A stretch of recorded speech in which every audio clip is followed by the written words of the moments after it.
নমস্কার। গল্পের ঝুলিতে সকল শ্রোতা বন্ধুদের স্বাগত জানাই। আজ আপনাদের জন্য গল্পের ঝুলিতে রয়েছে সুলেখা সান্যালের লেখা যে গল্পের শেষ নেই।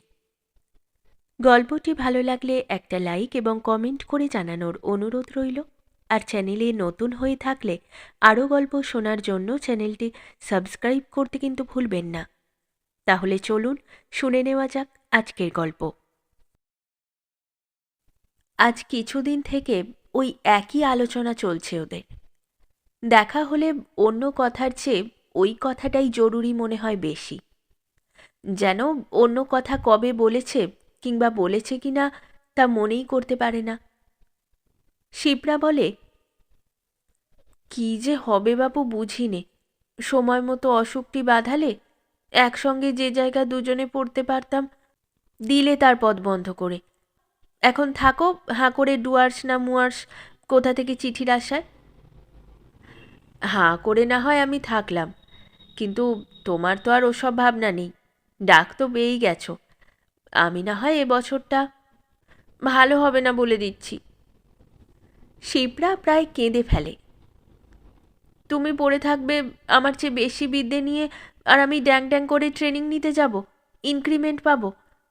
কিছু ভালো লাগে না চাই। সোমেশ খুব শান্ত হাসি হাসে। এমন করে কথা বলছো যেন আমরা মস্ত একটা কি করতে যাচ্ছি। যাওয়া আসা ইনক্রিমেন্ট। হো হো করে এবার সে শব্দ করে হেসে ওঠে। ইনক্রিমেন্ট 5টা না 7টা টাকা, যাওয়া আসা কয়েক মাসের ছুটি, এই তো ব্যাপার। এমন তুমি কাণ্ড করছো যেন আমরা পেরু কিংবা ভেনিজুয়েলা যাচ্ছি। তাতেও বোধহয় তোমার মতো ব্যস্ত কেউ হয় না।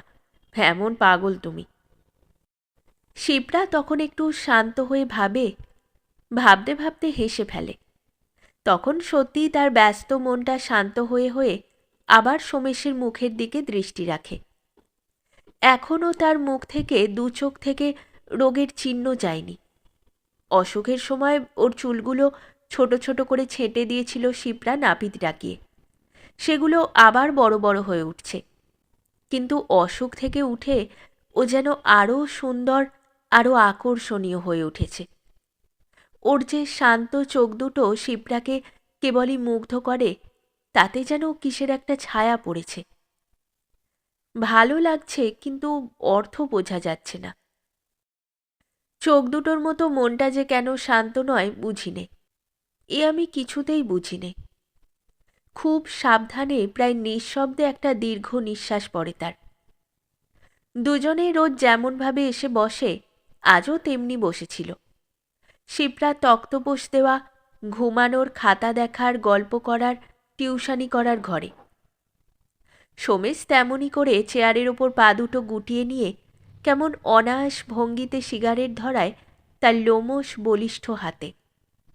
ওর চওড়া স্টিলের ব্যান্ড দেওয়া কবজি ঘড়িটা ঝকঝক করে এমন সুন্দর দেখায় বাঁ হাতখানার ভঙ্গি যে ওর চেহারার অন্য দৈন্যের কথা আর মনেই থাকে না। সেই বাঁ হাতখানা টেনে নিয়ে আলগোছে তার ওপর হাত বুলিয়ে দিতে দিতে শিপ্রা বলে, জানো, এই অসুখটা হবার পর থেকে তোমাকে যেমন আমি বেশি কাছে পেয়েছি, তেমনি কেবলই আমার একটা কথা মনে হচ্ছে। কি কথা? তেমনই শান্ত চোখ মেলে জানতে চায় সোমেশ। মনে হচ্ছে এইসব সত্যি নয়, কি যেন একটা আসছে, কি যেন একটা। জানো, মায়েদের অভিশাপ শেষ পর্যন্ত ফলে যায়। চোখের ওপর হাত চাপা দিয়ে মাথা নিচু করে শিপ্রা বসে থাকে। দেখি। সিগারেটটা অ্যাস্ট্রের মধ্যে গুঁজে দিয়ে সোমেশ টান টান হয়ে বসে। চোখের থেকে হাতখানা টান মেরে সরিয়ে দিল। ছি ছি, কয়েক বছর ধরে না মাস্টারি করছো তুমি? তুমি না সেলফ মেড একটা মেয়ে? একেবারে ছেলে মানুষের মতো হয়ে গেছো শেষ পর্যন্ত। ওই জন্যেই মেয়ে স্কুলের মেয়েরা অমন ন্যাকা হয়। এই তো সব তাদের দিদিমণি। অর্থাৎ ন্যাকামো করছি আমি? অর্থাৎ আমি যা বলছি সব বাজে কথা?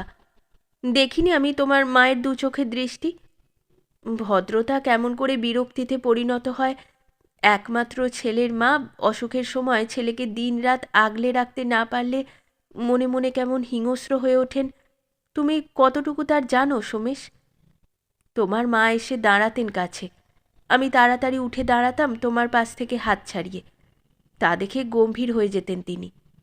তুমি বলতে, বসো না মা তুমি ওই চেয়ারটায়, কিছু বলবে? টাকা চাই? দেখো ওই ঝোলানো জামাটার বাঁ পকেটে। তোমার মা দু চোখে জল ভরে ঘর থেকে চলে যেতেন তাড়াতাড়ি। বলতেন, না, জিজ্ঞেস করতে এসেছিলাম দুধটা দেবো কি না। তুমি কি সেসব জানো? জানি না, কিন্তু কিছুটা অনুভব করতে পারি মায়ের সেই হিংস্রতার জ্বালা।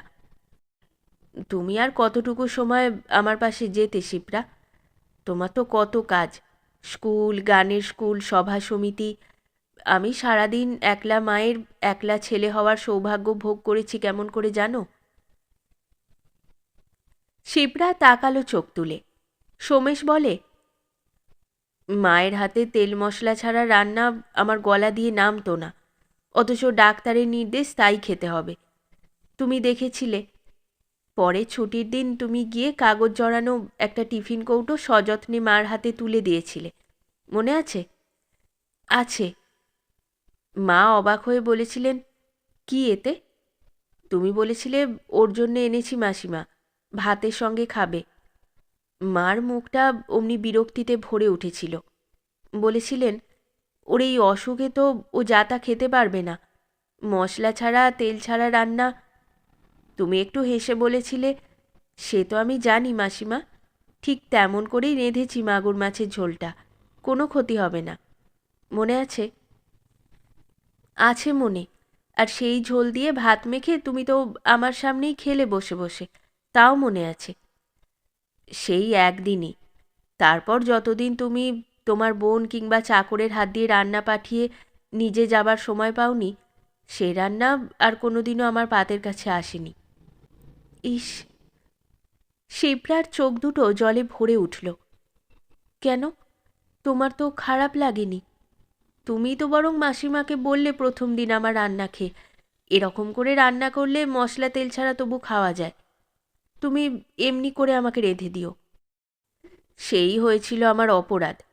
ঘরে শুয়ে শুয়ে টের পেতাম তোমার বোন কিংবা চাকর কড়া নাড়ছে, দরজা খুলছেন মা, তোমার নামটা উচ্চারিত হতে শুনতাম, তারপর দরজা বন্ধ হয়ে যেত। কিন্তু পাতের পাশে পেতাম প্রতিদিনের সেই রান্না। একদিন বলেছিলাম, শিপ্রা বুঝি আর পাঠায় না রেঁধে?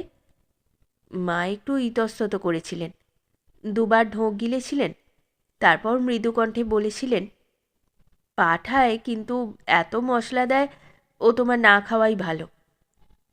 কি, খুব ভালো লাগছে শুনতে? বুকের মধ্যে একটা কাঁটার খোঁচার মতো ব্যথা ছাড়া রাগ কিংবা বিরক্তি এলো না শিপ্রার। কেবল অভিমানে চোখ পুড়ে জল এসে গেল। বলল, বিশ্বাস করছি তোমার কথা, কিন্তু রাগ করতে পারছি না। এ হচ্ছে এক ছেলের মায়ের সাইকোলজি, যে মাকে আমি দেখেছি দিনের পর দিন তোমার আরোগ্য কামনায় উপোস করে থাকতে। কতদিন বিকেলে গিয়ে মাসিমাকে হয়তো জিজ্ঞেস করেছি, মাসিমা, আজ দুপুরে ভাত খেয়েছেন তো? না, আজও উপোস। নাকি সোমেশের পড়ে থাকা খানিকটা তেল মশলা ছাড়া রান্না দিয়েই দুটো ভাত? অমনি উনি আমাকে অনুনয় করে থামিয়ে দিয়েছেন। চেঁচিও না শিপ্রা, শুনতে পাবে। আমার কি আর মাথা ঠিক আছে মা?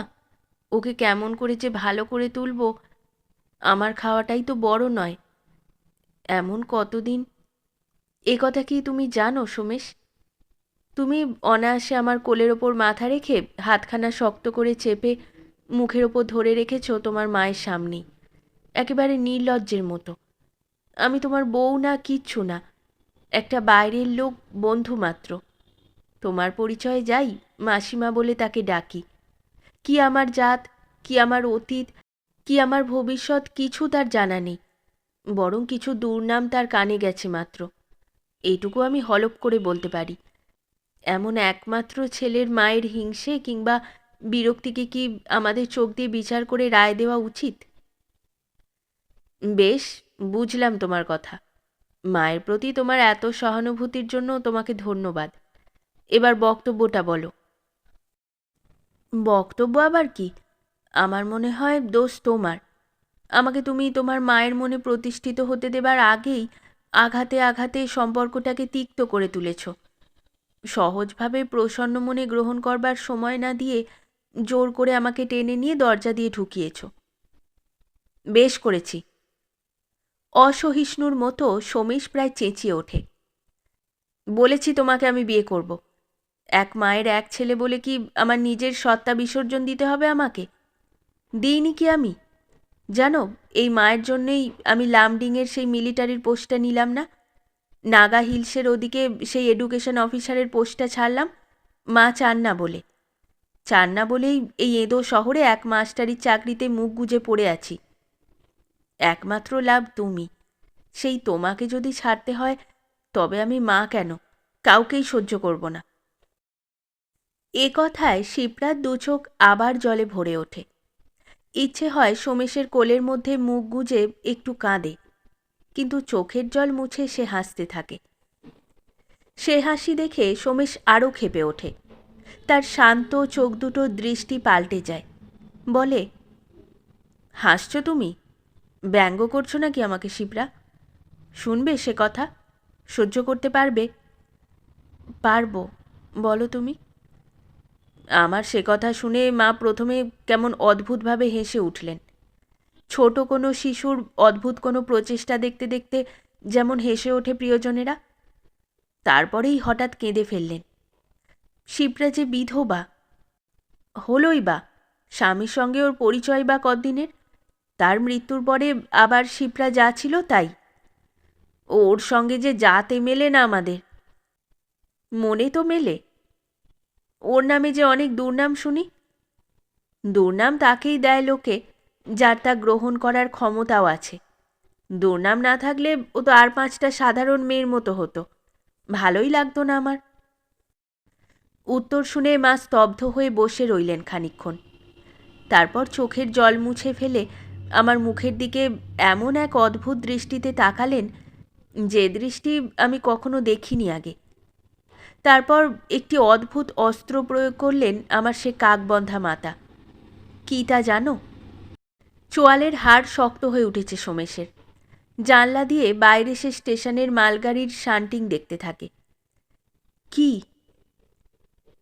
তার ভাষার তর্জমা করলে বক্তব্যটা এই দাঁড়ায়, তোমাকে আমি বিশ্বাস করি না সোমেশ। বিএসসি পড়বার সময় নমিতাকে নিয়ে তুমি কত কাণ্ড করলে। তাকে তো আমার একটুও অপছন্দ ছিল না। তাকে তুমি কখনো বিয়ে করতে পারো ভেবে আমি কত খুশি হতাম। সে কুমারী মেয়ে ছিল, জাতের মিল ছিল, দেখতে সুন্দর ছিল। কোথায় গেল নমিতা? এমএসসি পড়ার সময় এলো তপতি, কিছুদিন তাকে নিয়েও তুমি মাতলে। সেও কোথায় গেল? আর এ শিপ্রা দেখতেও সুন্দর নয়, বয়সেও হয়তো তোমার চেয়ে বড়ই হবে। বিধবা, স্বাস্থ্য খারাপ। তোমার নতুনত্বের তেষ্টা মিটলেই আবার এও হয়তো কোথায় যাবে। বলে মা কথা বন্ধ করে দিলেন। সোমেশ যেন অদৃশ্য শত্রুর বিরুদ্ধে শার্টের হাতা গোটাচ্ছে। এসব কথা তিনি বললেন আমাকে, যেন এসব কথা আমি গোপন করেছি তোমার কাছ থেকে, যেন আমি মিথ্যে মিথ্যে করে ভোলাচ্ছি তোমাকে। তুমি তো এ সবই জানো শিপ্রা, জানো না? জানি, ওই একটা ব্যাপারে তুমি অকপট। যাদের তোমার একসময় ভালো লাগতো তাদের পরে কেন আর ভালো লাগলো না, তার বিশ্লেষণ তোমার মতো কেউ করতে পারবে না।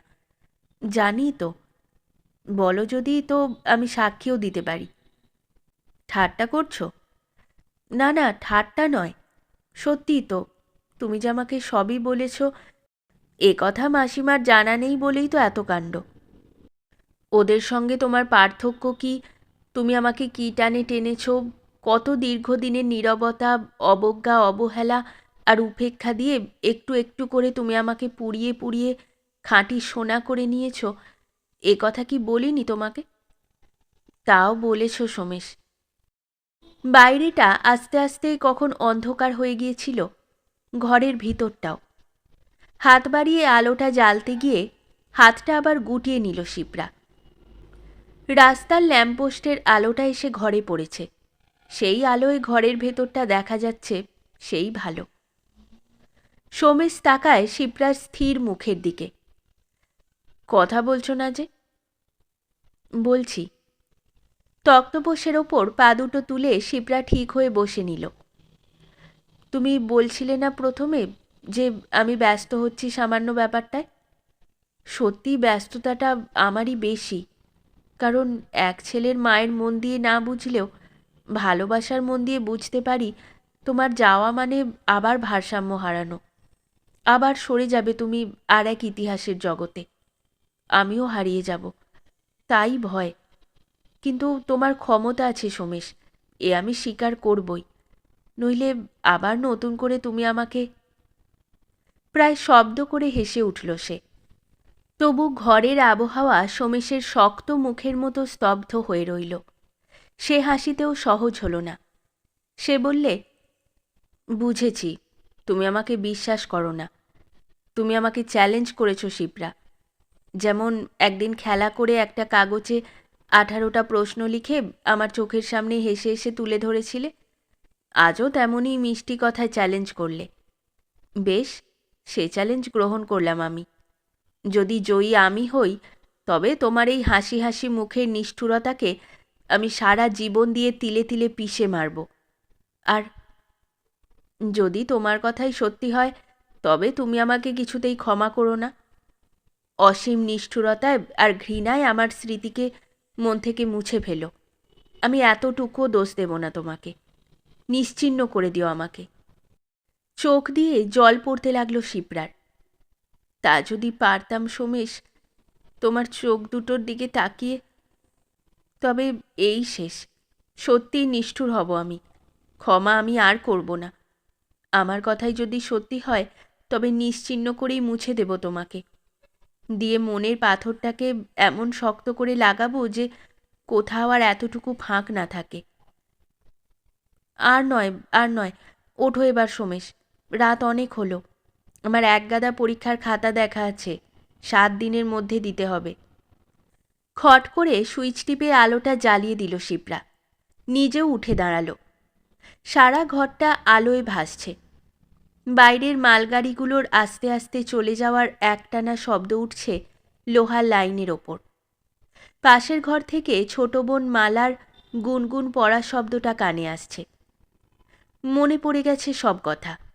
7 দিনের মধ্যে পরীক্ষার খাতা দেওয়া, ট্রেনিংয়ে যাবার প্রস্তুতি, সোমেশের কি হয় না হয় সেজন্য উদ্গ্রীব হয়ে থাকা, কালো বেঁটে ছাতাটা হাতে করে নিত্যকার মতো স্কুলে যাওয়া, সেই 5টা 6টা পিরিয়ডের ক্লান্তি, খিদে, মাথার যন্ত্রণা, বোকা বোকা ক্ষুধার্ত কতকগুলো মুখ শেষ ঘণ্টায়, ছুটির ঘণ্টা, কলরব, রোজ সেই এক ইতিহাস। অফ পিরিয়ড মাত্র একটা, তাও আবার ক্যাজুয়াল রুটিন। আর পারি নে বাপু, কি অমানসিক ব্যাপার। অঙ্কের সুলতা অ্যাবসেন্ট বলে আজ তার ক্লাসও করতে হবে। ইস, ক্লাস 7-এর মেয়েগুলো একেবারে খাজা। আলোয় ভেসে যাওয়া ঘরখানার মতো এটাই সত্যি, এটাই বাস্তব। এতক্ষণ কি কথা হচ্ছিল তাদের? কি? সোমেশের চলে যাবার পরেও তক্তপোষের ওপর বসে বসে শিপ্রা ভাবতে চেষ্টা করে। চ্যালেঞ্জ, ক্ষমা, ঘৃণা, কী সব কথা! অন্ধকারের মধ্যে বলা কথাগুলো আলো জ্বালবার সঙ্গে সঙ্গে কোথায় মিলিয়ে গেল। আবার কি আলো নেভালে ফিরে আসবে তারা? আসবে কি?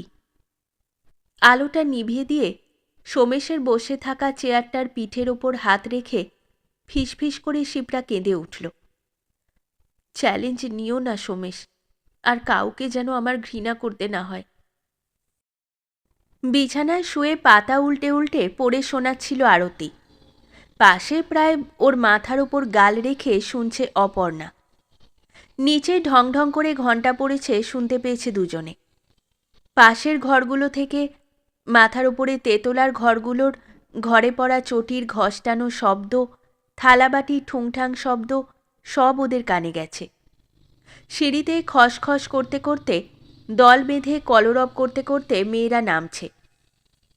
আরতি কিংবা অপর্ণা কেউ নড়ল না সে শব্দ শুনে। কেবল খাতাখানা আঙুল নিয়ে মাঝখানে বন্ধ করে রেখে আরতি একবার বলে, ওঠ না, অমন করে প্রেমিকের মতো আমার মাথার ওপর গাল রেখে শুয়েছিস কেন? জানিস নে তো মাধুরীকে? বিশ্রী হতো। দাঁড়া, আগে আমার একটা কথার জবাব দে। এটা তুই কি শোনালি আমাকে? কি আবার গল্প? কার গল্প? কার আবার গল্প? গল্প যেটুকু লিখেছিলাম পড়ে শোনালাম। এ তোর কথা। ধ্যাত, তুই না আচ্ছা একটা বোকা। আরতি, তুই বিধবা? তবে কি তোর স্বামী আছে? কোনো জন্মে না। তবে কি তুই কুমারী? তাও কোনো জন্মে না। তবে তুই কি? সৃষ্টির তত্ত্ব অনুসারে প্রথমে আমি হচ্ছে একটা প্রাণ, তারপর মানুষ, তারপর তোদের ভাষায় মেয়ে মানুষ। কারণ আমার শরীরের ভেতরকার গ্ল্যান্ডগুলো আমাকে তাই করে করেছে। লক্ষ্মী ছাড়ি পোড়ার মুখী, পাজির পা ঝাড়া। কোনো একটা কথার কি সঠিক জবাব দিবি নে? উফ, কেন যে তোর সঙ্গে আমার ভাব হয়েছিল, কেন যে এক ঘরে মরতে সিট পড়েছিল আমাদের। অপর্ণা ওর চুলের বিনুনি শুদ্ধ মাথাটা টেনে ওঠালো। চল খেতে মুখ পুরি। এসেছেন ট্রেনিং নিতে, লিখছেন গল্প। দাঁড়া, এ ব্যাচে আমরা নই, সে কথাটা তুই ভুলে গেছিস? আরতি উঠে বসে চুল ঠিক করে আর হাসে। তাই তো, দোতলার ওরা কেউ যায়নি। ঠিক আছে, তবে শোনা তোর বাকি গল্পটা। কোথায় গেল সোমেশ? কি হলো শেষ পর্যন্ত? জানি নে, এর বেশি কিছু লিখিনি তো, জানবো কেমন করে বল? আরতি, তুই নিজের কথা আমার কাছে কিছু বলিস নে কেন রে? এত বড় হোস্টেলটায় কত রকমের মেয়ে আছে, সবাইকে আমি বুঝি, তোকে বুঝি নে। কি যে ভাবিস তুই! হ্যাঁ, তুই সোজা, মাত্র 3 মাস আছিস আমার সঙ্গে। কোনো মানুষ কোনো মানুষকে সারা জীবনেও বলে বুঝতে পারে না। আর তুই তো অপর্ণা পোদ্দার, স্বামী সোহাগিনী, ফেলে আসা ছেলের জন্য ভ্যাঁ ভ্যাঁ করে কাঁদিস, ধ্যাবড়া করে সিঁদুর দিস মাথায়, স্বামীর চিঠির আশায় হাঁ করে থাকিস। তুই কি বুঝবি রে? আঙুর ফল টক না? অপর্ণা কান মুচড়ে দিল আরতির। জীবনে এ স্বাদ পাসনি তো কখনো? আরতি, খবরদার তুই আমার স্বামী ছেলে নিয়ে কিছু বলবি নে বলছি। অপর্ণার চোখ এবার জলে পুড়ে এসেছে। না, ভারী কোমল আর লজ্জিত হয়ে গেল হঠাৎ আরতি। না সত্যি, ওদের নিয়ে আমি কিছু বলবো না ভাই, ওটা আমার অন্যায়। তোর ছেলের জন্য তোর যে মন খারাপ, তাকে আমি যেন অনায়াসে অনুভব করতে পারি জানিস। অথচ আমি তো কখনো মা হইনি। স্ত্রীর প্রতি স্বামীর সত্যকার যে টান, তাকেও আমি উপলব্ধি করতে পারি জানিস অনায়াসে। জানিস অপর্ণা, যে মফস্বল শহরটায় যে মেয়ে স্কুলে এতগুলো বছর আমার কাটলো, তাতে কেবল একটা কথা লেখা আছে। বেঁটে কালো একটা ছাতা, আর বিরস গম্ভীর একটা মুখ, আর 1 বছর থেকে 2 বছর, 2 বছর থেকে 3 বছর, এমনি করে করে বছরগুলো বেড়ে যাওয়া। কিন্তু বেঁটে ছাতা আর বিরস গম্ভীর মুখটার বুকের মধ্যে যে কথাটা লেখা থাকে, তা হলো ওই মফস্বল শহরটার চিৎকার, হল্লা, রাস্তা ছাপানো নোংরার স্তূপের পর স্তূপ পার হয়ে রিকশা, ঠেলাগাড়ি আর সাইকেলের ধাক্কা বাঁচিয়ে একটা সুর শুনতে পাওয়ার চেষ্টা। সেটা কিছু নয়, সে কথা শুনলে তুই হেসে উঠবি। বল তুই, হাসবো না বলছি। একটা বাঁশের বাঁশি বিক্রিওয়ালার হঠাৎ হঠাৎ বাঁশিতে টান দেওয়ার সুর, সারা শহরের উপচে পড়া কোলাহল, ইতরামি, নোংরামি, বোকামি আর কদর্যতা ছাপিয়ে সে সুরটা হঠাৎ আকাশের দিকে আমার মুখটাকে উঁচু করে দেয়। আমি সেই একটা মুহূর্তে সব কিছুর ঊর্ধ্বে চলে যাই, যেতে পারি। জীবনের যত কুশ্রী সুশ্রী ভালো মন্দ মিশে আমি তখন বিন্দুতে সিন্ধুর স্বাদ পাই। আমার সামনে দিয়ে নির্বাচনের গলাবাজি করতে করতে বিশেষ দলেরা চিৎকার করতে করতে চলে যায়। পাশের কাটা কাপড়ের দোকান থেকে 2 লোক অশ্লীল খিস্তি করে হাঁটু চাপড়ে চাপড়ে হিহি করে হাসে। ছোট্ট সবুজ বাসখানার পেটের মধ্যে মানুষগুলোকে জানোয়ারের মতো পুড়েও তৃপ্তি নেই। আরও যাত্রী নেবার জন্য স্টার্ট নিয়েও থরথর করে কাঁপতে কাঁপতে দাঁড়িয়ে থেকে সে পেট্রোল পোড়ায়। আর তার রোজ 1.5 টাকা মাইনের কন্ডাক্টর চিৎকার করে করে লাংস ফুটো করে ফেলে। ধর্মের সাক্ষী গোটা কয়েক ষাঁড় সারা রাস্তা জুড়ে ফলের খোসা চিবোয় আর ছড়ায়। আর তারই মাঝখান দিয়ে বেঁটে কালো ছাতা মাথায় এক মাস্টারনি টুকটুক করে চলে, আর সেই বাঁশিওয়ালার লোক ভোলানোর জন্য টান দেওয়া সুরে হঠাৎ হঠাৎ কি এক স্পর্শ পেয়ে এসব কিছু ছাড়িয়ে চলে যায় চোখ ছলছল করতে করতে। সে যে কি তা জানি না, জানি না অপর্ণা। সে কি তোর ওই সিঁথিতে ধ্যাবড়ানো সিঁদুরের লোভ? সে কি তোর ওই স্বামীর একখানা চিঠি পাবার লোভ? সে কি তোর ওই 5 বছরের পিন্টুর মতো কোনো পিন্টুর লোভ? নয়, তবে কি? কি তা যদি আমি জানতাম তাহলে ওসব, অথচ ওসবও নয়। কি যে, কি যে। সিঁড়িতে পায়ের শব্দ উঠছে একসঙ্গে অনেক। প্রথম ব্যাচের খাওয়া শেষ হয়ে গেছে। কলরব করতে করতে দলে দলে ওপরের মেয়েরা ওপরে উঠে আসছে। কে যেন চেঁচালো সিঁড়ি থেকে, এই অপর্ণা, আরতি, কি প্রেমকূজন করছিস রে? খেতে যা। সত্যিই তো, এসব কি হচ্ছে সুখলতা মেমোরিয়াল গার্লস হোস্টেলের সিঁড়ির বাঁ দিকের এই ঘরটায়? টেবিলের ওপর খোলা পড়ে আছে শিক্ষার ইতিহাস, আর ওরা দুজনে কি এক স্বপ্নে মশগুল হয়ে কি এক অদ্ভুত ধরনের কথা বলছে, যা শুনে সারা হোস্টেলের 86টা মেয়ে এখন হাঁ করে থাকবে, নয়তো মুখ টিপে হাসবে, নয়তো ঠাট্টা করবে। সেই কথা আরতি শোনাচ্ছে সিঁদুর ধ্যাবড়ানো একটু গেঁয়ো গেঁয়ো সরল সরল এই অপর্ণার কাছে। এসব কি কথা? এর সঙ্গে তাদের জীবনের যোগ কোথায়? 5-7 টাকা ইনক্রিমেন্টের আশাটার মিল কোথায়? আলো জ্বালা ঘরে বসে আরতি নামে মেয়েটা 86টা মেয়েকে হাসানোর মতো এ কি কথা বলছে? চল চল খেতে চল, ওরে অপর্ণা। আরতি থালাবাটি গোছাতে লাগলো, খসখস করে হেঁটে বেড়াতে লাগলো ঘরের মধ্যে। অপর্ণা? অপর্ণা যেন চমক ভেঙে উঠল এতক্ষণে। তোর গল্পের শেষ আমি দেখবই। তুইও তো মানুষ, মেয়ে, তোর ভাবনাটাই বা আমাদের চেয়ে আলাদা হবে কেন শুনি? তুই কিসে ভালো বল? শিবানীর মতো পরীক্ষায় প্রথম হতে পারিস? কেকা দত্তের মতো ভালো ইংরেজি লিখতে পারিস, বলতে পারিস? মনীষা ইন্দ্রাণীদের মতো গিটারে রবীন্দ্রসঙ্গীত বাজাতে পারিস? কিসে তুই বিশেষ একজন বল, যে তোর সব কিছুকে বিশ্বাস করতে হবে আমাদের থেকে আলাদা বলে? দুহাতে আরতি তাকে জড়িয়ে ধরে টেনে ওঠায় বিছানা থেকে। কে বলেছে তোকে আলাদা করে ভাবতে? আমাকে তোদের থেকে আলাদা করে দেখছিসই বা কেন? তোদের ইচ্ছার মধ্যে আমার ইচ্ছেগুলো লুকোনো রইল মাত্র। খেতে গেল দুজনে। তারপরে কিন্তু অপর্ণা কেমন অন্যমনস্ক হয়েই রইল। কি যে ভাবছে সে! ঘুম ভাঙা অবাধ্য খেতে না চাওয়া ছেলের মতো এক একটা গ্রাস মুখে তুলে তুলে নিচ্ছে। আরতি সবাইয়ের সঙ্গে হাসছে, কথা বলছে। অপর্ণা ভুরু কুঁচকাতে লাগল। খাওয়া শেষ হলে ওদের ঘরে অনিমা, রেবা, প্রীতি একদল মেয়ে বসে বসে খানিকক্ষণ আড্ডা দিয়ে গেল। সেখানে আলোচনা হলো মেট্রনের ব্যবহারের কথা, সেখানে আলোচিত হলো হোস্টেল সুপারিনটেনডেন্টের সম্পর্কে শোনা কিছু গুজব। বাবারে, আর কটা মাস গেলে বাঁচি, এ এক আচ্ছা জায়গা। আমি কেবল কমলাদির কথাই ভাবি। ওই তো হাতির মতো শরীর, তাও রোগা হয়ে যাচ্ছেন বলে রোজ 1 গ্লাস করে কমলা লেবুর রস। জানিস নে বুঝি আরও? সকালের ব্রেকফাস্ট দেখেছিস কখনো? আমি দেখেছি, খান ছয়েক টোস্টের সঙ্গে ইত্যাদি ইত্যাদি। আর সেসবই তো আমাদের ঘাড় ভেঙে।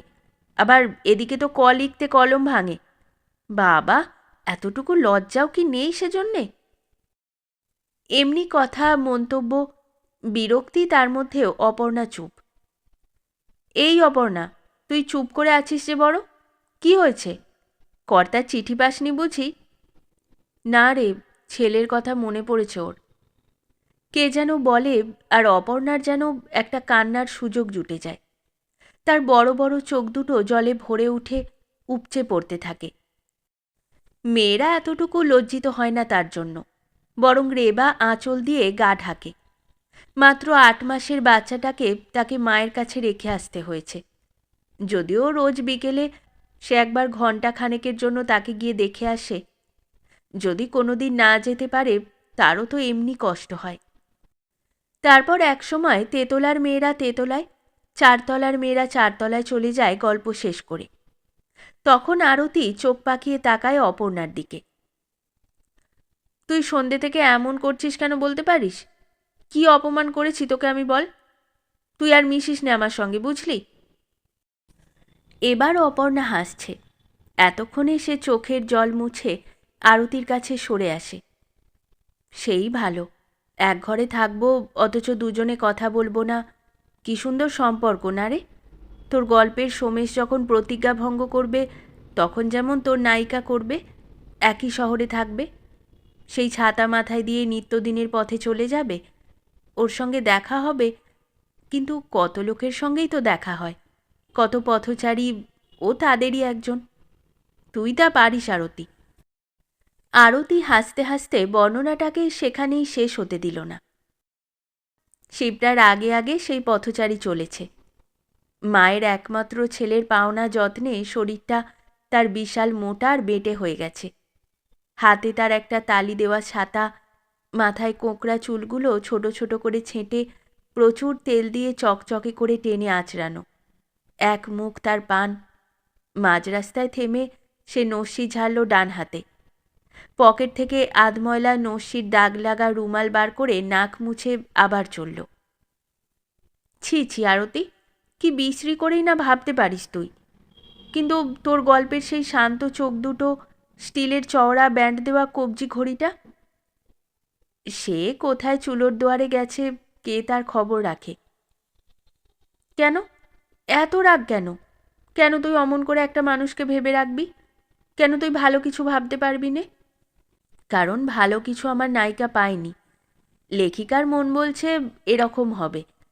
আমার গল্প আমি কখনো শেষ হয়তো করব না, কিন্তু যদি শেষ হতো তবে এরকমই হতো। এর চেয়ে ভালো কিছু ভাবতে পারিস নে বুঝি? ভেবেছিলাম সে একটা স্বপ্নের গল্প। সে ইজি চেয়ারে শীতের দিনে পা ঝুলিয়ে শুয়ে থাকবে, গোল গোল হয়ে রোদের রেখা গায়ের ওপর ঝাঁপিয়ে পড়েছে, পায়ের ওপর আলতো করে ঢাকা থাকবে একটা লাল আলোয়ান। ছোট্ট বাড়িটাকে দেখতে হবে বাংলো প্যাটার্নের। তার সামনের বাঁশের জাফরি কাটা বারান্দার গায়ে উঠবে নীল অপরাজিতা। ওরে মেয়ে, তারও এসব সাংসারিক ভাবনা আছে তাহলে? কেবল বাঁশির সুরের হঠাৎ হঠাৎ টানেই তার চোখ ছলছল করে না, এই ভাবনাগুলোও চোখ ছলছল করায়। হয়তো হতে পারে, কিন্তু ও তো মেঘের রাজ্যের স্বপ্ন। যে ভাড়া করা বাড়িতে দুটো কুঠুরির মধ্যে আমার নায়িকা গত বছর 65 বছর হয়ে যাওয়া বাবা, মা আর দুটি ভাই বোনকে নিয়ে থাকে, যেখানে পাশেই মালগাড়ির ইঞ্জিনের শান্টিংয়ের শব্দে মাঝে মাঝে তার ছোট বোন মালার পড়ার শব্দও ডুবে যায়, সেখানে এ স্বপ্নের রেশটা শুধু সকালে রোদের মধ্যে খানিকক্ষণের জন্য মিশে থাকে, তারপর মুছে যায় টিউশনের ছাত্রীরা এলে। মাসের প্রথমে সে মাস্টারির মাইনে গুনে নেয়, আর কেবল সত্তা বিসর্জন দিয়ে দিয়ে ভোঁতা হয়ে রাতকানা মথের আলোর চারপাশে বৃত্তাকারে ঘোরে। সোমেশের কাছে তবে তোর নায়িকার এত আশা কেন? কেন তবে এত কান্না তার জন্য? সেই তো ভাবি, তাই তো গল্পটার আরম্ভই জানি, শেষ জানি নে। সোমেশও তো সেই অন্ধ মথের দলের, তারও তো ঘোড়া এই বৃত্তাকার আলোটার সামনেই। সেই মফস্বলের কাঁচা ড্রেনের ওপর ভাড়া করা বাসা, সেই বাজারে জলকাদায় পা ডুবিয়ে যাচাই করে করে মাছ তরকারি কেনা, সেই তো সুর করে কাঁদা কুষ্ঠরোগী মেয়েটাকে এড়িয়ে হিন্দি সিনেমার জন্য লাইন দেওয়া লোকের গা ঘেঁষে ঘেঁষে অব্যক্ত শব্দ করতে করতে মাত্র দুটো লোকের হাঁপাতে হাঁপাতে ঘামতে ঘামতে টেনে নিয়ে যাওয়া আমবোঝাই ঠেলাগাড়ির পাশ দিয়ে পানের দোকান থেকে আধুনিক গানের নাকি নাকি সুর শুনে শুনে আষাঢ়ের পেছল আর মাছি ভ্যান ভ্যানে থুতু ফেলা নোংরা সংকীর্ণ রাস্তা দিয়ে হেঁটে যাওয়া। তারও তো মাইনে গুনে নেওয়া অ্যাসিস্ট্যান্ট হেডমাস্টারের সঙ্গে 7টা পিরিয়ড করতে না চাওয়ার কথা কাটাকাটি, তারও তো স্বপ্নের বিরুদ্ধে দুঃস্বপ্ন, ইচ্ছার বিরুদ্ধে অনিচ্ছা, সত্যের বদলে মিথ্যা, ভাবনার বদলে আঘাতের জীবন। তবু তবু তার কাছ থেকেই হয়তো কিছু আশা করেছিল আমার নায়িকা। তোর সেই সত্যি সোমেশ না গল্পের সোমেশ? অপর্ণা যেন ঝোপ বুঝে কোপ মারে। কোনটা সত্যি কোনটা গল্প কি জানি। কখনো ভাবি হয়তো সত্যি সোমেশ আছে, আবার দেখি সত্যি নেই, গল্পে আছে। তুই আমাকে গোলকধাঁধায় ঘোরাতে পারিস, কিছু না বলতে পারিস, কিন্তু হোস্টেলের অনেক মেয়ে ফিসফিস করে আমাকে কি বলছে জানিস? তুই বিধবা। বলেছে বুঝি? আশ্চর্য তো ওদের ঘ্রাণশক্তি। এত যে লেখাপড়া শেখা, এই যে 86টা BA MA পাস মেয়ে এ হোস্টেলের বাসিন্দা, তবু সাধারণ গেঁয়ো মূর্খ মানুষের মতো বিশেষ একটা শব্দে এত উল্লাস কেন রে? কারণ শিক্ষা এখনো আমাদের বাইরের পোশাক হয়ে আছে, মনে ঢোকেনি। তুই তো বলিস। আর কি বলে রে ওরা?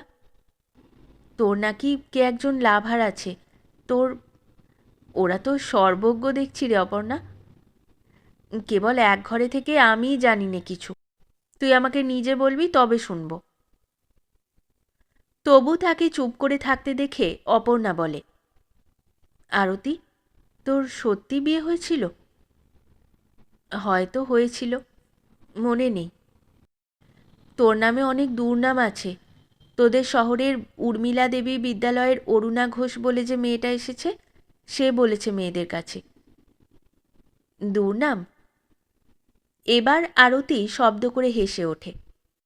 সে তো আমার গল্পের নায়িকার আছেই। দুর্নাম জিনিসটা এমন মজার জানিস অপর্ণা, যেন দিল্লি কা লাড্ডু, না খেলেও পস্তাতে হয়। হয় তুমি ভীষণ ভালো হয়ে সিঁথিতে ধ্যাবড়া করে সিঁদুর দিয়ে ছেলে কোলে গণেশ জননী হয়ে কাটাও, না হলে উচ্ছৃঙ্খল হও, বদমাইশি করো। এর মাঝে আর পথ নেই নাকি? সেই বাঁশির সুরটা তবে কি বলে? ইতিহাসে টিকতে গেলে রাজা উজিরদের যেমন হয় মহৎ হতে হয়, না হলে ভীষণ পাজি হতে হয়, তবে তার নাম থাকে।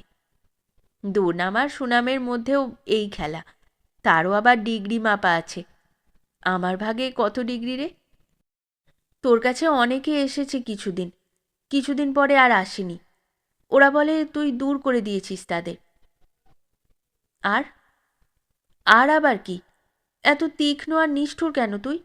ঘর সংসার তুই কোনোদিনও করতে পারবি নে, যা তোর স্বভাব। স্বভাব? তাই বোধ হয়।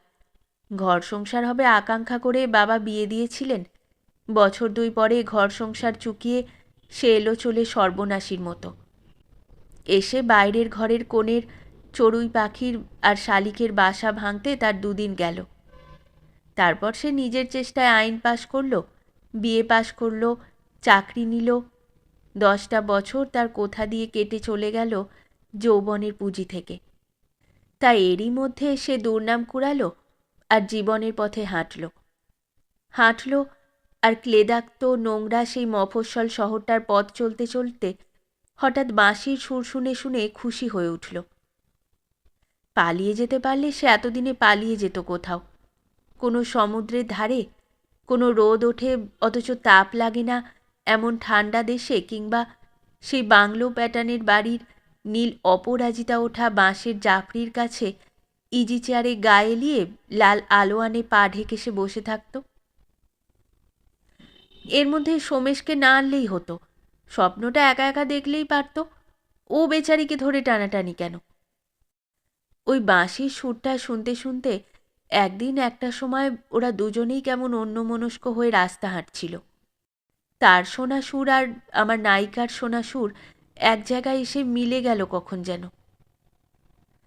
তাই যদি, তবে আবার তার সঙ্গে এত তীক্ষ্ণ ব্যবহারই বা কেন? তাকে নিশ্চিহ্ন করে মুছে দেওয়ার কথা কেন? তাকে ক্ষমা না করার প্রতিজ্ঞা কেন? বয়স তো বাপু কম হয়নি তোমার নায়িকার, থামাও না তাকে এবার। গণেশ জননী না হয় তিনি নাই হলেন, একজন কারো কাছে তিনি অন্তত হন না একটু কোমল। কোমলতা? আরতি একটা হাই তুলল, বিছানার ওপরে ঢাকা তুলে সাদা চাদরটা হাত দিয়ে ঝেড়ে ঝেড়ে নিভাঁজ পরিপাটি করে মশারির চার কোণে দড়ি পরাতে লাগল। কোমলতার খবর তুই কি জানিস? আমার বুকের মাঝে সুধা আছে চাও কি? হায়, বুঝি তার নাগাল পেলে না। আমার নায়িকার বুকের মধ্যে কোমলতার একটা সমুদ্র আছে, জানিস। কিন্তু নে ঘুমো। এগিয়ে গিয়ে সুইচ অফ করে ঘরটা অন্ধকার করে দিয়েছে আরতি। আর বকবক করিস নে অপর্ণা, বলে মশারির মধ্যে ঢুকে পাশ ফিরে শুয়ে সে ঘুমোলো এত তাড়াতাড়ি যে অপর্ণা ডেকে ডেকেও আর তার সাড়া পেল না। একবার মনে হলো খুব নিঃশব্দ কান্নার চাপা একটা শব্দ সে শুনতে পাচ্ছে, কিন্তু পর মুহূর্তেই সেটাকে আবার আরতির নিঃশ্বাসের শব্দ বলে মনে হলো। কান্না আর নিঃশ্বাস, নিঃশ্বাস আর কান্নার পার্থক্যটা ধরতে ধরতে তার নিজের চোখই কখন একসময় বন্ধ হয়ে এলো। সে তখন ঘুমিয়ে ঘুমিয়ে পিন্টুর স্বপ্ন দেখে কেঁদে কেঁদে বালিশ ভেজাতে লাগল। বাইরে হোস্টেল কম্পাউন্ডের মঞ্জরি ভরা শালের ডালে ডালে হাওয়া দোল খেয়ে যেতে যেতে শুকনো পাতা ঝরিয়ে ঝরিয়ে ঘরের মধ্যে ঢুকে পড়ে। টেবিলের ওপরকার ওদের ট্রেনিংয়ের বইপত্তরের পাতা উড়িয়ে দিয়ে আবার জানালা দিয়ে বেরিয়ে যেতে লাগল। আরতি টেবিলে সেদিনকার ক্লাসে টুকে নেওয়া নোটের খাতা, আর অপর্ণার টেবিলে তার খোলা বইয়ের পাতা ওড়ার খসখস শব্দটা শুধু ভেসে বেড়াতে লাগলো সারা ঘরে। তর্ক চলল ওদের আরও 6 মাস ধরে। 3 মাসে যার সূত্রপাত হয়েছিল, 9 মাসে তা যুক্তিতর্কে আরও ধারালো হয়ে উঠেছে। এরই মধ্যে কয়েকটা ছুটি এলো গেল। বাড়ি কয়েকবার করে ঘুরে এলো হোস্টেলের মেয়েরা। গোটা 2 পরীক্ষা দিল, আর সিঁড়িতে করিডোরে ক্লাসে ফাঁক পেলেই দুজনে দুজনকে যুক্তিতর্কে বোঝাতে লাগল। এর মধ্যে বারচারেক ওদের কথা বন্ধ হয়ে গেল। কতদিন অপর্ণা আরতির কড়া কড়া কথা শুনে কেঁদে চোখ ফুলিয়ে ফেলল, তবু তর্কটা ওদের থামল না। আরতি বলে, ছিলেন গজাননের মা, এখন আবার হতে চলেছেন কুমার কার্তিকেয়র জননী। এসেছিস ট্রেনিং নিতে, এত থিওরি, এত আদর্শ, এত নজির, গিয়ে কোথায় সেসব কাজে লাগাবি তা না। অপর্ণা বলে, শাট আপ, তুই কোনো কথা বলবি না ব্যাপারে। তোর এই অপবিত্র মুখ থেকে এসব কথা শুনতে আমি চাই না। চাকরি ছেড়ে দেব, যার জন্যে সিঁথিতে ধ্যাবড়া করে সিঁদুর পরি সেই নেবে সব ভার। তা নইলে কি তোর মতো বাঁশির সুর শুনে উদাস হয়ে হয়ে সারা জীবন ধরে কেবল রাস্তায় হাঁটি? আহারে। আরতি এ কথায় হয়তো শেষ পর্যন্ত একটু ম্লান হয়ে যায়, একটু বিষণ্ণ হয়ে যায়, কিন্তু অপর্ণার কাছে হার মেনেছে এমন কোনো চিহ্নই দেখা যায় না। অপর্ণাকেই শেষ পর্যন্ত হার মেনে সন্ধি করতে হয়। তোর সেই গল্পটা আরতি শেষ করবি নে? আচ্ছা, কেন এত দুঃখ দিস বলতো তোর নায়িকাকে? ওকে একটু কম অহংকারী কর না। ধর যে প্রতিজ্ঞা সে করেছিল, তাকে একটু শিথিল করে সোমেশকে না হয় ক্ষমা করে নিল। আচ্ছা পাগল তো, এখন কি আমার গল্প শেষ করার সময়? আর 1 মাস পরে না ফাইনাল? চুপ কর, আর দুজনে মিলে পড়ি। তোর তো আবার সন্ধে হলেই পড়ে পড়ে ঘুম। তুই যে কেন পড়তে এসেছিস বাবু জানি নে। আলো জেলে গম্ভীর হয়ে শুধু পড়ার কথা ভাববে বলে বসে দুজনে। আলোচনার ফাঁকে ফাঁকে অপর্ণা গম্ভীর হয়ে তাকিয়ে থাকে। সেপটিপিন দিয়ে দাঁত খোঁচায় আর কি ভাবে। বলে, তোর কপালে দুঃখ আছে রে আরতি। তুই আমাকে যত কথাই 9 মাসে বোঝাতে চাইলি, কিছুই বুঝলাম না আমি। না, আমি বুঝতে চাইনি। তুই মিথ্যে বলেছিস, বানিয়ে বানিয়ে বলেছিস। তোর নায়িকাও নেই, নায়কও নেই। বাজে বাজে কতগুলো কথা ফেনিয়ে ফাঁপিয়ে। ওরা আবার বলেছিল তুই নাকি গল্প লিখিস কী সব পত্রিকায় টত্রিকায়। শিবানী, মাধুরী নাকি পড়েছে। ছাই লিখিস, গল্প না হাতি, মাথার মুন্ডু। আসলে তুই হচ্ছিস আমাদেরই মতো মেয়ে, তার বেশি আবার কি হতে পারিস? বরং আমরা যা পেয়েছি তুই তাও পাসনি, তাই অনেক ছলে ঝাল ঝাড়িস। আমি হেন, আমি তেন। সেফটিপিনটা সে আবার চুড়িতে বন্ধ করে রাখে ঝগড়াটে মুখে। সত্যি রে সত্যি। আরতি হেসে হেসে তাকে জড়িয়ে ধরে। এই কথাগুলো বুঝে নিলেই তো আমার আর কোনো জ্বালা থাকে না। তুই তো বিশ্বাস করতে চাস নে যে এটা শুধুই গল্প। তাও যার আরম্ভটা করে শেষ করতে জানি নে আমি। বোঝ, বুঝে শান্তি পা। এমনি করে ঝগড়া তর্ক অমীমাংসিত থাকতে থাকতেই একদিন কবে ওদের পরীক্ষা আরম্ভ হয়ে গেছে। কয়েকটা রাত তর্কটা বন্ধ থেকেছে, অনেক রাত পর্যন্ত আলো জেলে পড়াশোনা করেছে দুজনে। সেই কটা দিনের ব্যস্ততায় চলে যাবার দিন যে এত কাছে এসে গেছে সে খেয়াল ছিল না। ভেবেছিল পরীক্ষা শেষে বুঝি মেটাবে। পরীক্ষা শেষ হতে না হতে হোস্টেল ছাড়া নোটিশ পড়ে গেল। একটা দিন মাত্র মাঝখানে রেখে দুজনে এবার স্থির হয়ে দুজনের দিকে তাকালো। অপর্ণা বলে, খুব জিতে গেলি আরতি, তোর যুক্তিগুলোই বহাল রয়ে গেল, খণ্ডন করার সময় হলো না। তোর নায়িকার সারা জীবনের পথ হাঁটায় আর বাধা আসবে না। চোখ ছলছলিয়ে যত পারিস হাঁটা তাকে রাস্তায় রাস্তায়। আরতি তাকে ঠিকানা দিয়েছে, কিন্তু চিঠি লেখার কোনো প্রতিশ্রুতি দেয়নি। অপর্ণার চোখ জলে ভরে গেল। জানি তো আর মনে রাখবি নে, 10 বছর ধরে এই শিক্ষাই তো দিয়েছিস নিজেকে। যা নিষ্ঠুর তুই আমি বুঝে নিলাম। কাঁদছিস কেন? চিঠি দিয়ে কোনো সম্বন্ধকে কি চিরকাল টিকিয়ে রাখা যায়? চিঠি তো মানুষের মনের সাময়িক আলাপ প্রলাপ বিলাপের জিনিস। যা চিরকালীন তা যদি চিঠিতে পাস, জানিস তা চিঠির ভাষা নয়, একজনকে উপলক্ষ করে নিজের সাহিত্যিক বিলাস। ওই ধরনের জোর করে টেনে রাখার সম্পর্কে আমার রুচি নেই। তবে কিসে তোর রুচি বলতে পারিস? হিমালয় যা না সংসার ছেড়ে। রাস্তাঘাটে দেখা হলে চিনতে পারবি তো, নাকি তাও পারবি নে? আরতির হোলডলের বেলটা ঠিক করতে করতে অপর্ণা কাঁদতে থাকে। নামটা মনে পড়িয়ে দিলে নিশ্চয়ই পারবো, দেখিস। না না, কাঁদিস নে। আরতি বিব্রত মুখে অপর্ণার হাত দুটো জড়িয়ে ধরে। তোর এই বাচ্চাটা হলে আমাকে খবর দিবি, কখন কেমন থাকিস জানাবি। তুই ঘর সংসারী হবি বল, কথা দে। তোর ওই নায়ক সোমেশের সঙ্গে নায়িকা শিপ্রা ছাড়াছাড়ি হতে দিবি নে, কথা দে। গল্পটা তুই তেমনি করে শেষ করবি। আরতি অন্যমনস্ক হয়ে চুপ করে থাকে কথা দেবার ভয়ে, কিন্তু মনে হয় কাঁদছে সে। তার জন্য আনতে পাঠানো ট্যাক্সিটা বারে বারে হর্ন দিচ্ছে নিচে। একে একে সারা হোস্টেলটা খালি হয়ে যায়। শেষ ট্যাক্সিখানাও শিবানীকে নিয়ে কম্পাউন্ড ছেড়ে বেরিয়ে গেল। গেল না কেবল অপর্ণা।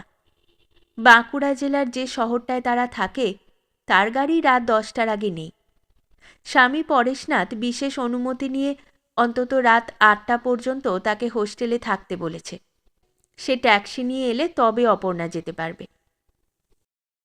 সারা হোস্টেলের 86টা মেয়ে চলে যাওয়ার পরের নৈশব্দের বোঝাটা বড় ভারী হয়ে বসেছে অপর্ণার মনে। বারান্দায় দাঁড়িয়ে হোস্টেল কম্পাউন্ডের দিকে তাকিয়ে তাকিয়ে এতগুলো মাসের কথা সে ভাবতে ভাবতে অন্যমনস্ক হয়ে খালি ঘরগুলোর সামনে দিয়ে ভূতের মতো সে ঘুরে বেড়ায়। ঘরগুলোর দেওয়ালে এখানে ওখানে ঝুলছে মশারি টাঙানো দড়ি, কোনো দেওয়ালে ক্যালেন্ডার, ঘরের কোণে জমা করা খালি তেলের শিশি। এপাশের ঘরখানার বোর্ডার সুভাষিনী রামকৃষ্ণের ফটো পুজো করত রোজ ফুল দিয়ে। কয়েকটা শুকনো ফুল পড়ে আছে ঘরের এক কোণে। সারা ঘরগুলোই পেরেক ঠোকার চিহ্ন। কে যেন একটা কাঁচের গ্লাস ফেলে গেছে। হোস্টেলের ঝাড়ুদারনি ময়লা নেবে কুড়িয়ে। কয়েকটা মাথার কাঁটা, দুটো পুরনো ফিতে আর সারা ঘরময় পুরনো খবরের কাগজ। কিছু ছেঁড়া পোস্টকার্ডের চিঠি, কার যেন একজোড়া ছেঁড়া চটি পড়ে আছে। বারান্দার রেলিংয়ে ভর দিয়ে সে এই সুখলতা মেমোরিয়াল হোস্টেলের কথা ভাবতে বসল। মেমোরিয়াল কথাটার অর্থ ভাবতে লাগল। মেমারি কথাটা অনেকবার তারা তাদের ক্লাসের লেকচারে শুনেছে, বইতে পড়েছে। স্মৃতি, স্মরণ, কত রকম করেই না তাকে বিশ্লেষিত করা হয়েছে। সুখলতারও একটা ইচ্ছে ছিল মানুষের মনে স্মারক হয়ে বেঁচে থাকবার। কে জানে তার স্বামী ছিল কিনা, সন্তান ছিল কিনা। মানুষ তো বংশ পরম্পরায় সন্তানের মধ্যে বেঁচে থাকে। সে নিজেও তো বেঁচে থাকবে তার পিন্টুর মধ্যে দিয়ে, আরও যেটি আসছে তার মধ্যে দিয়ে সাধারণ মানুষ তো এমনি করেই স্মরণীয় হয়। এই তো চলে আসছে। ভদ্রমহিলার হয়তো স্বামী পুত্র কিছুই ছিল না, হয়তো বিধবা ছিলেন, তাই বেঁচে থাকবার প্রবল আকুতিতে হোস্টেল গড়বার টাকা দিয়ে গেছেন। স্মারক হয়ে রয়েছেন ইট কাঠ পাথরের মধ্যে। তাই প্রত্যেক বছর একদল চলে গেলে আর এক দলের জন্য কান পেতে থাকে হোস্টেলটা। যেখানে মেট্রন মোটা হাতির মতো শরীর নিয়ে দুর্বল হয়ে যাচ্ছেন বলে সকালে কমলালেবুর রস খান, যেখানে সুপারিনটেনডেন্ট মলিনাদি তার প্রৌঢ় রুক্ষতা নিয়ে অত্যন্ত বিশ্রী ব্যবহার করেন মেয়েদের সঙ্গে, যেখানে প্রতিদিন খাওয়া নিয়ে অভিযোগে টেবিল মুখর হয়ে ওঠে, যেখানে মেয়েদের চিঠি সেন্সার করা হয়, সেই সুখলতা মেমোরিয়াল হোস্টেলে তবু প্রতি বছর মেয়ে আসে। বিরক্ত তিক্ত হয়ে যখন তারা প্রতিবাদ করবে বলে ঠিক করে, তখনই দেখে তাদের যাবার সময় হয়ে গেছে। অমনি বাক্স বিছানা গুছিয়ে তারা চলে যায়। আবার আর এক দল আসে, আবার যায়, আবার আসে। প্রাণহীন ঘটনা, একঘেয়ে বৈচিত্র্যহীন, হয়তো বিধবা সুখলতার জীবনের মতোই, হয়তো আরতির পথ হাঁটার মতোই। মাথা ঘুরছে তার, গাটা গুলিয়ে উঠছে। তেতলা থেকে সে নেমে এলো। কথা বলতে ইচ্ছে করছে তার। এই নৈশব্দের বোঝা বড় ভারী। 8টা বাজতে এখনও দেরি। শরীর তার খারাপ, কোথা থেকে ঘুরে আসতেও ইচ্ছা করছে না। শেষ পর্যন্ত মেট্রন কমলাদির সঙ্গেই গল্প করতে যাবে নাকি? ঘণ্টাখানেক কোনো মতে কাটাতে পারলে। নিজেদের পরিত্যক্ত ঘরটার সামনে একবার দাঁড়ালো। তার শতরঞ্জি দিয়ে আষ্টে পৃষ্ঠে বাঁধা বিছানা আরতির নিজের হাতের বাঁধা। তার পাশে তার ট্রাঙ্ক, বই আর কাপড় চোপড় বোঝাই। আর সারা ঘরময় অন্য ঘরগুলোর মতোই দেওয়ালে মশারি দড়ি, ক্যালেন্ডার, তেলের খালি শিশি আর পুরানো কাগজ। দাঁত বার করা তোষক তুলে নেওয়া দুখানা নেয়ারের খাট। ডান দিকের খানায় আরতি সুতো, বাঁ দিকের খানায় সে। মনে হলো এক্ষুনি বুঝি ঘরের কোণ থেকে কথা বলে উঠবে আরতি। খসখস করে আরতি টেবিলের ফেলে দেওয়া পুরানো খবরের কাগজখানা বাতাসে খাটের তলা থেকে উড়ে যাচ্ছে। সেখানা সরে সরে এসে তার পায়ের কাছে পড়ল।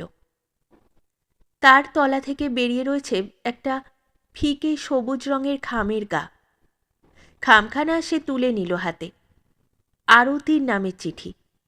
খোলা খাম, পড়া হয়েছে চিঠিটা। খুব যেন হেলাফেলা করে এলোমেলো করে খামের মুখটাকেও খুলেছে, পড়ে আবার এলোমেলো করে ঢুকিয়ে রেখেছে ভেতরে। হয়তো ছিন্ন টেবিলের কাগজের নিচে টেবিলটা পরিষ্কার করতে গিয়ে কাগজখানার সঙ্গে পড়ে গেছে মাটিতে। ঢাকা ছিল, চোখ এড়িয়ে গেছে আরতির।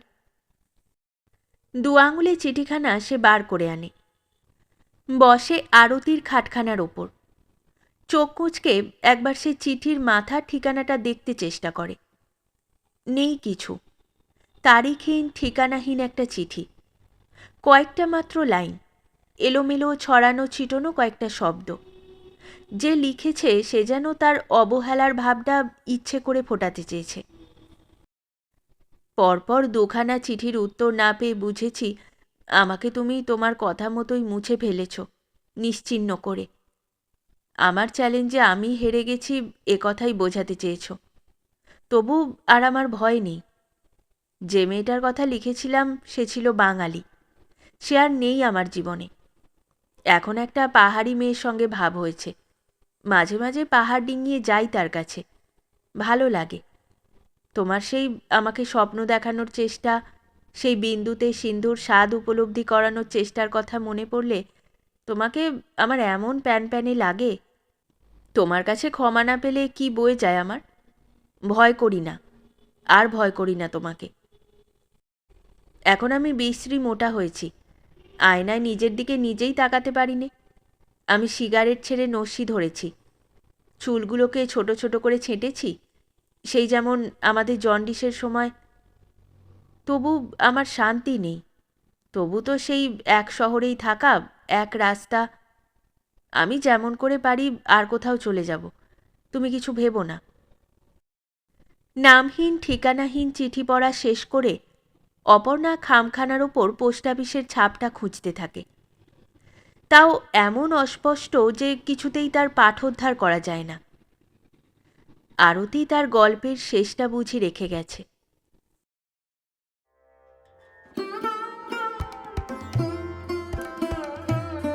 শেষ হলো আমাদের আজকের গল্প। গল্প পাঠে এবং বিভিন্ন চরিত্রে আমি তৃষিতা। গল্পটি ভালো লাগলে লাইক এবং শেয়ার করে দেবেন। আর চ্যানেলে নতুন হয়ে থাকলে আরও গল্প শোনার জন্য চ্যানেলটি সাবস্ক্রাইব করতে কিন্তু ভুলবেন না। খুব তাড়াতাড়ি নতুন একটি গল্প নিয়ে ফিরে আসব। সকলে ভালো থাকুন, শুনতে থাকুন গল্পের ঝুলি।